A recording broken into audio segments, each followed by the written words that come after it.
تان باش خوێندکاران هیوادارم هەموو لایەکتان باش بن. بەندی چوارەم کوردستان لەژێر دەسەڵاتی ڕاستەوخۆی عوسمانی و ئێرانیدا. بارودۆخی کوردستان دوای ڕۆحانی میرنشینەکان بزانین چۆن گوزەراوە. دوای ئەوەی دەوڵەتی عوسمانی ئەو سەربەخۆییە ناوخۆیی کوردی لەناو بردو لە ساڵی 1851 سەردەمی میرنشینەکان بە تەواوی کۆتایی پێهات. کوردستان کەوتە ژێر دەسەڵاتی ڕاستەوخۆی عوسمانی و دام و دەستگاکانی دەوڵەت لە ناوچە کوردیەکان بەرقەرار بوون. لە شوێنی میر و دەسەڵاتدارانی کورد پاشا و متەسەڵیف و قایمقام و فەرمانبەرانی تری عوسمانی دانرێن.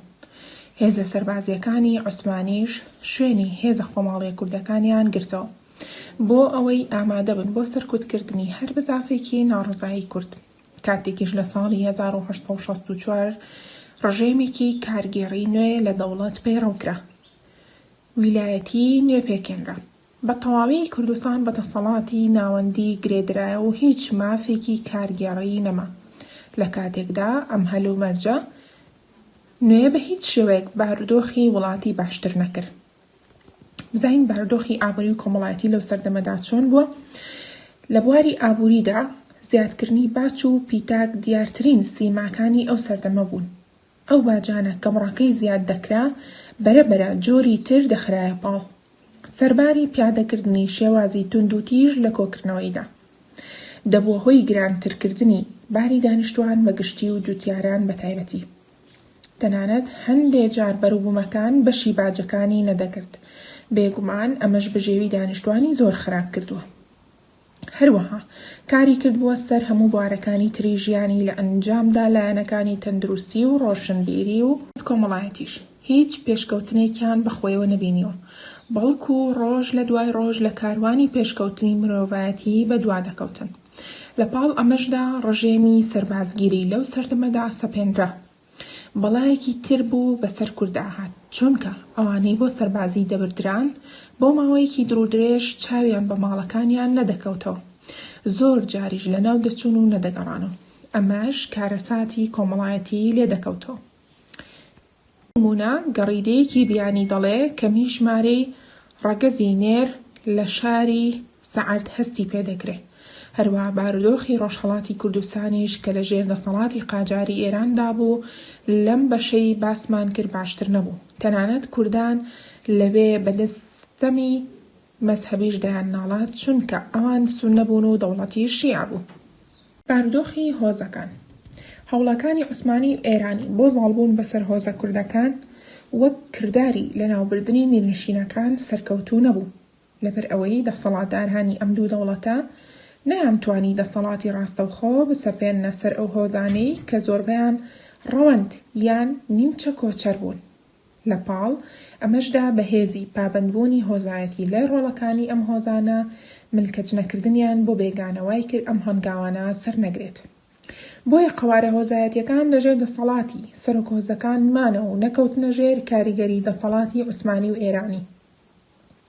ئەم لایەنەش لە بەرژەوەندی کورد دابوو، بە تایبەتی کە هەوو هۆزانە بوون دواتر بوونە بناغە و کەرەستەی ڕاپەڕینە کوردیەکانی ئەم سەردەمە. سەرهەڵدانی بزافی نەتەوایەتی کوردی. هەڵوەشانەوەی میرنشینە کوردیەکان سڕڕای ئەو دەرەنجامە خراپانەی لێی کەوتەوە لەلایەکی تر بووە هۆی یەکخستنی ئەو ناوچە و دەفەرە کوردیانەی کە بەهۆی سنووری ئەو میرنشینانە لە یەکتر ترازا بوون. ئەمەش تێکەڵاوی و نزیکبوونەوەی لە نێوان دانیشتوانی دەفەرە جیاوازەکان دروست کرد و دابوونەریت و سیمانەتەوەیەکان و یەکچوون و بەدیارکەوتن لێرەدا زەمینەی گەشەکردنی هۆشیاری و نەتەوایەتی کوردی و تێکۆشان بۆ یەکخستنی کوردستان ڕەخسا. بە تایبەتی کە کوردان پێشتر دەسەڵاتی ئێرانی و عوسمانیان بینی بوو بە ئاشکرا هەستیان بە زۆرداری بێگانە دەکرد. هەروەها ئەو شاڵەوانەی عوسمانی و ئێرانی بۆ لە ناوبردنی میرنشینەکان و ڕاپەڕینی کوردان لە ئەنجامدا بوون بە هەوێنی سەرهەڵدانی بزافی ڕزگاری خوازی نەتەوایەتی کوردی، بە تایبەتی ڕاپەڕینەکانی عەبدوڕەحمان پاشای بابان و پاشای گەورە میری سۆران و بەدرخان پاشای بۆتان کە بەڕەگ و ڕیشەی ئەم بزافە لە قەڵەم دەدرێن و ڕاپەڕینەکانی نیوەی دووەمی سەدەی 19 ئاشکراتر ئەمەیان بەرجەستە کرد. ڕاپەڕینەکانی کورد لە نیوەی دووەمی سەدەی 19دا لە ئەنجامی پەیدابوونی هۆشیاری نەتەوایەتی و ناڕەزایی دەربڕین بەرامبەر زۆرداری و سەمکاری هەردوو دەوڵەتی داگیرکەری کوردستان کە بەرپرس بوون لەو بارە ناهەمواری کە کوردستان تێکەوت بوو. لەو ماوەیەدا ژمارەیەک ڕاپەڕین ناوچەکانی گرتەوە. لەوانە ڕاپەڕینەکانی دەفەری بۆتان بوو. دەفەری بۆتان دوو ڕاپەڕینی بەخۆیەوە بینیوە. ڕاپەڕینی یەکەم بە سەرکردایەتی یەزدان شێری خزمی بەدرخان پاشایی بۆتان بوو.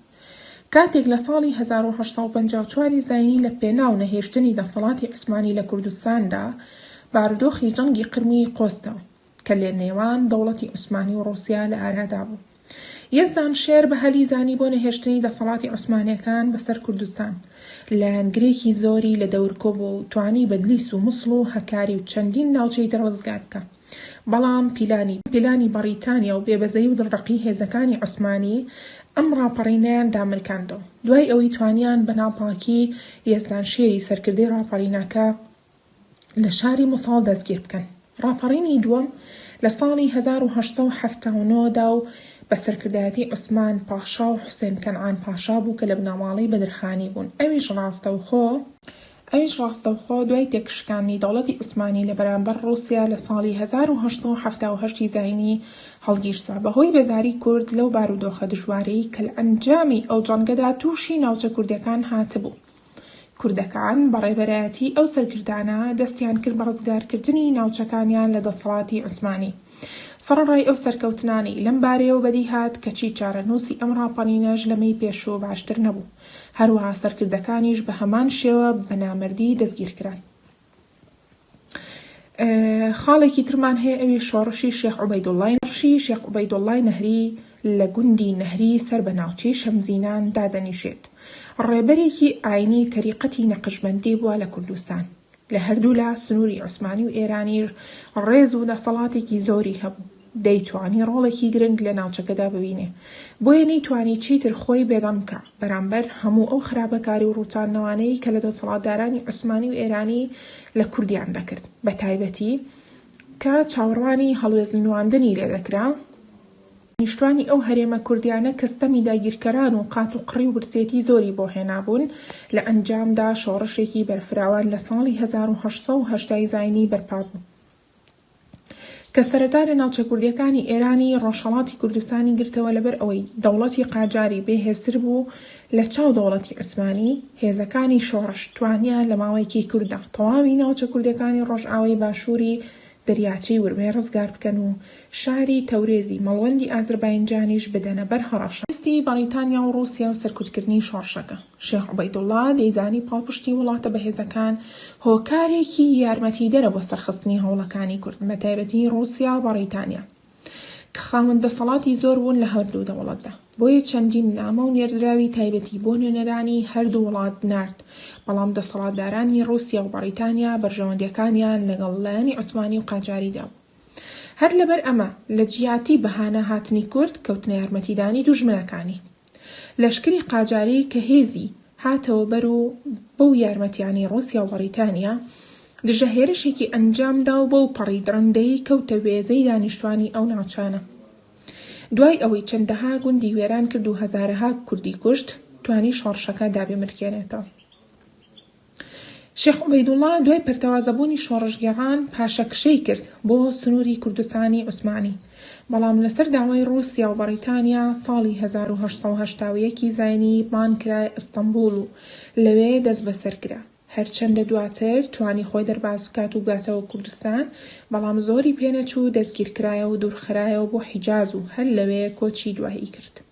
لە سەرەتای سەدەی بیستەمدا چاوتێبڕینی دەوڵەتە جلهێزەکان لە کوردستان پتر بوو. ڕووسیا و بەریتانیا هەوڵیان دەدا لە ڕێگەی پەیوەندی بەستن بە هەندێک لە کوردەکانەوە بەرژەوەندی خۆیان لە کوردستاندا مسۆگەر بکەن. لاوازبوونی بەردەوامی دەوڵەتی عوسمانی هۆکارێکی گرنگ بوو بۆ پتربوونی دەستێوەردانی دەوڵەتە جلهێزەکان لە کاروباری کوردستان. وەکو بەشێکی گرنگ لە دەوڵەتەکەدا لە هەمان کاتدا ژمارەیەکی زۆر کورد لە ئەستەمبوڵی پایتەختی دەوڵەتی عوسمانیدا هەبوون. لە ناویاندا ئەندامانی بنەماڵە ناودارەکانی کورد وەکو بەدرخانیەکان، شەمزینانیەکان، بابانیەکان و ڕۆشنبیرانی تر هەبوون. ئەوانە یان لەبەر هۆکاری سیاسی دوورخرابوونەوە بۆ شارەکە کە تێیدا دەست بەسەر بوون و یاخود بە شێوەیەکی گشتی لەو کوردانە بوون کە بۆ مەبەستی تەواوکردنی خوێندن ڕویان لە پایتەخت کردو بە تایبەتی کە پەیمانگە و کۆلێژەکانی سڤیلی واتە مەدەنی و سەربازی و دەوڵەت هەمووی لە پایتەختدا کۆبووبوونەوە. بەهۆی تێکەڵبوونیان لەگەڵ خوێندەوارانی نەتەوەکانی تر هەروەها هەبوونی کاریگەری ئەوروپیش بەسەریانەوە هۆشیاری نەتەوەی و سیاسی لە ناویاندا بڵاو بووە. بۆیە ئەستەمبوڵ بووە مەڵبەندی چالاکی نەتەوەی و سیاسی کورد. ئەمەش سەرهەڵدانی یەکەم کۆمەڵەی سیاسی کوردی لێ هاتەبەر. کۆمەڵەی عەزمی قەومی کوردستانی یەکەمین ڕێکخراوی کوردیە کە لە ساڵی 1970دا دامەزراوە. فیکری ئەفەندی دیاربەکری دەستپێشخەری دامەزراندنی ئەم کۆمەڵایە بووە. هەروە ئەحمەد ڕامز کوردی زادە و ئەحمەد خاسی زادە لە ئەندامە چالاکەکانی کۆمەڵەکە بوون. ئەمەی دواییان وەک چالاکیەکی ڕۆشنبیری لە ساڵی 1899 مەولودنامەیەکی بە زمانی کوردی دیالێکتێکی زازایی نووسیوە. ئەحمەد ڕامز کوردی زادە لە ساڵی 1904 وەک نوێنەری ئەم کۆمەڵەیە لە میسر بووە. کۆمەڵەکە لە ساڵی 1904 لەلایەن دەسەڵاتدارانی عوسمانی داخرا. شۆڕشی مەشروتی واتە دەستوری کاریگەری لەسەر بزوتنەوەی سیاسی کورد. بزافی مەشروتی دەستوری کە بەهۆی کودەتای 23 تەمووزی ساڵی 1970 لە دەوڵەتی عوسمانی بە ئەنجام گەیشت، دەستپێکی قۆناغێکی نوێ و گرنگ بوو لە مێژووی دەوڵەتەکەدا. بووە مای گێڕانەوەی دەستوری هەڵپەسێردراوی لە ساڵی 1876. هەروە دروشمەکانی ئازادی یەکسانی برایەتی کە لەلایەن کۆمەڵەی ئیتیحاد و تەرەقی بۆ بەڕێوەبردننی وڵات وەرزکرانەوە. زەمینەیەکی لەبار بوو بۆ چالاکیە سیاسەکانی نەتەوە ناتورکەکان لە ناویشیاندا بزوتنەوەی سیاسی کورد، بەڵام ئەوی جێگای سەرنجە هەرزوو بزوتنەوەی ئیتیحاد و تەرەقی لە کۆنگرەی سێمیاندا ئایدۆلۆژیای تۆرانی و بە تورککردنی نەتەوە ناتورکەکانی ئیمپراتۆریەتی عوسمانیان پەیڕەو کرد. ئەمەش هۆکارێکی گرنگ بوو بۆ ئەوەی ژمارەیەکی زۆر لە کوردانی ئەندامی کۆمەڵەکە لەوانە ئیسمان حەقی بابان شەریف پاشای خەندان لە ئیتیحاد و تەرەقی بکشێنەوە. کۆمەڵەی تەعاون و تەرەقی کورد لە پاش کودەتای ئیتیحاد و تەرەقی لە ساڵی 1908 دەسەڵاتی نوێ لە 25 ئەیلولی هەمان ساڵدا مۆڵەتی دامەزراندنی بەم کۆمەڵەیەدا کە یەکەمین کۆمەڵەی سیاسی کوردە بە ئاشکرا کاری کردبێت. دیارترین دامەزرێنەرانی ئەم کۆمەڵەیە بریتیە لە ئەمین عالی بەدرخان، شێخ عەبدولقادری نەهری شەمزینانی، دامات زولکەفەل، جەنەڕاڵ شەریف پاشا و خەلیل خەیالی و چەند کەسانێکی تر. ئەم کۆمەڵەیە عەبدولقادر نەهری بە سەرۆکی یەکەم، دامات زولکەفلی بە سەرۆکی دووەم دانابوو. چەندین لەقی لە شارە مەزنەکانی وەکو دیاربەکر، بەدلیس، موش، مووسڵ، بەغدا، سلێمانی، ئەرزەڕۆم خەنس کردەوە. ئامانجی شیکردنەوەی قوتابخانە بوو بە زمانی کوردی لە کوردستان. دامەزراندنی کورد لە دام و دەستگا حکومەکان دانان بە زمانی کوردی و ڕێدان بە دەرکردنی بڵاوکراوە و ڕۆژنامە و گۆڤار، هەروە بایەخدان بەباری ئابووری کوردستان کۆمەڵەکە هەوڵی دەدا پەیوەندێکی باش لەگەڵ ئەرمەنی و نەسووریەکان دروست بکات. ڕۆژنامەیەکیشیان بە ناوی تەعاون و تەرەقی کورد دەردەکرد کە زمان حاڵی کۆمەڵەکە بوو. کۆمەڵەی هێوی کۆمەڵێکی سیاسی و ڕۆشنبیری بوو.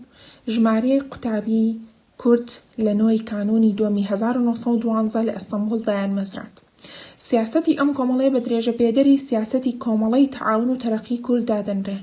بەڵام ئەوەی گرنگی ئەم کۆمەڵەیە بە دیار دەخات ئەوەیە کە بۆ یەکەم جار قوتابیانی کورد بەم شێوەی فراوانە هاتوونەتە ناو چالاکی سیاسی کوردی و ڕێکخراوی تایبەت بە خۆیان دامەزراندووە. دامەزرێنەرەکانی بریتی بوون لە قەدری جەمیل پاشا و عومەر جەمیل پاشا و فوعاد تەمە و ئەکرەم جەمیل پاشا و مەدموح سەلیم. ئەم کۆمەڵەیە ڕۆڵێکی بەرچاوی لە پێشخستنی هەستی نەتەوایەتی کوردی دابینیوە. هەردوو گۆڤاری ڕۆژی کورد و لە دوایشدا هەتاوی کورد کە زمان حاڵی کۆمەڵەکە بوون ڕۆڵی بەرچاویان لە بزافی ڕۆشنبیری کوردیدا هەبووە. تا سەرەتای دەستپێکردنی جەنگی یەکەمی جیهانی چالاکیەکانی هێوی بەردەوام بوو. لەگەڵ دەستپێکردنی جەنگەکەش هەموو ئەندامانی ناردرانە بەرەکانی جەنگ. سەتی ئیتیحادیەکان بەرامبەر بە شێخەکانی تەریقەت لە کوردستاندا کاتێک ئیتیحادیەکان دەسەڵاتیان گرتە دەست، هەڵوێستێکی باشیان بەرامبەر بە شێخانی تەریقەت لە کوردستاندا نەبوو. لەوانەیە هۆی ئەوەش بگەڕێتەوە بۆ ئەوەی کە سوڵتان عەبدولحەمیدی دووەمی عوسمانی کە ئیتیحادیەکان کودەتایان لەسەر کرد هەڵوێستێکی باشی بەرامبەر بە تەریقەکانی سۆفیگەری هەبوو. پەیوەندیەکی بەهێزیش لە نێوان خودی سوڵتانی نابدا و شێخ سەعیدی باوکی شێخ مەحموود هەبوو کە شێخێکی بەناوبانگی تەریقەتی قادری بوو لە باشووری کوردستاندا. هەر بۆیە ئیتیحادەکان زۆر چەنگیان بە شێخ سەعید هەڵچنی و دووریان خستەوە بۆ شاری مووسڵ. لەوێژ لە ئەنجامی کەمتەرخەمی دەسەڵاتدارانی ئیتیحادیەکان لە شارەکە لە پاراستنی گیانی شێخ سەعید شێخ لە ئاژاوەیەکدا کوژرا کە پلانیان بۆ دانرابوو. لەوانەیە ئیتیحادیەکان شێخەکانی تەریقەتیان بەلایەنگرانی بەهێزی حکومی پێشودا نابێ، بۆیە بەهێزکردنی دەسەڵاتی ئەم شێخانەیان بەمای سەقامگیرکردنی دەسەڵاتی خۆیان دانابێ. بۆیە دەبینین کە ئەم دەسەڵاتە نوێ هەڵوێستێکی خراپیشی بەرامبەر بە شێخ عەبدولسەلامی بازرگانی کە سەر بە تەریقەتی نەقشبەندی بوو، بە تایبەتی کە شێخ لە ساڵی 1911دا چەند داواکاریکی گرنگی لە دەوڵەتی عوسمانی داوا کردبوو کە ئەمانە بوون: یەکەم، زمانی کوردی لە ناوچە کوردنشینەکان زمانی فەرمی بێت. دووەم، خوێندن بە زمانی کوردی بێت. سێەم، قایمقام و بەڕێوەبەری ناحیەکان و فەرمانبەران لە کوردان بن یاخود لەو کەسانە هەڵبژێردرێن کە کوردی دەزانن. لەبەر ئەوەی ئاینی فەرمی دەوڵەت ئیسلام بەدەبێ حکومکردن بە گوێرەی شەریعەتی ئیسلامی بێت. پێنجەم، قازی مفتیەکانی ناوچەکە لەسەر مەزهەبی شافعی بن. شەشەم، بەپێی شەریعەتی ئیسلام باج لە دانیشتوان وەربگیرێ. حەوتەم، باجی بەدەلی خزمەتی سەربازی وەکو خۆی بمێنێتەوە بە مەرجێک پارەکە بۆ چاکردنی ڕێگەوبانی ناوچەکە تەرخان بکرێ. ئەم داواکاریانە ئەوە نیشان دەدەن کە شێخ عەبدولسەلام یەکێکە لە سەرکردە دیارەکانی لە بزافی ڕزگاری خوازی کوردی، لەو ڕۆی کە گرنگی زۆری بە زمانی کوردی و خوێندن بەم زمانەداوە. هەروەها لە هەمان کاتدا لایەنی نەتەوەی و ئاینی لە داواکاریەکانیدا کۆکردەوە. ئەمەش ئەوە بە دیار دەخات کە پابەندبوون بە ئاین و نابێ ڕێگری لە بەردەم هەستی نەتەوایەتیدا، تەنانەت کاتێک جەختی لەسەر مەزهەبی شافعیش کردوێتەوە. لەم ڕوانگەیەوە بووە کە دەوڵەتی عوسمانی لەسەر مەزهەبی حەنەفی بووە. لە کاتێکدا کوردی کوردستانی باشوور لەسەر مەزهەبی شافعین. ئەمەش بەمانای بە دیارخستنی تایبەتمەندیەکانی کوردیە لە ناو دەوڵەتی عوسمانی. یەکێک لە خاڵە گرنگەکانی تری ئەم داواکاریانە چۆنیەتی کۆکردنەوەی باجە کە دیارە دەوڵەت زێڕاوی لە کۆکردنەوەی باجدا دەکرد کە شێخ عەبدولسەلام بۆ بەدیهێنانی ئامانجەکانی پەیوەندی لەگەڵ چەندین کەسایەتی دیاری کوردی دامەزراند. هەروەها پەیوەندی بە ڕووسیەکانی شەوە کرد. ئەمەش بۆ مای ئەوەی کە ئیتیحادیەکان ترسێکی زۆریان لێ بنیشە، بە تایبەت کە لەوانەیە داواکاریەکانی بەرەو سەربەخۆیەک پەرەبسێنێ. هەڵوێستێکی توندیان بەرامبەری نواند و ئەوەی ئەنجا والی مووسڵ لەو کاتەدا سلێمان نەزیف بوو کە هەرچەند کوردێکی شاری دیاربەکر بوو، بەڵام هەڵوێستێکی زۆر توندی بەرامبەر شێخ پیادە کرد و ڕۆڵی سەرەکی هەبوو لەوەی کە شێخ عەبدولسەلامی بارزانی دەستگیر بکرێ و لە 14 کانونی یەکەمی 1914 لە مووسڵدا لە سەردارە بدرێت.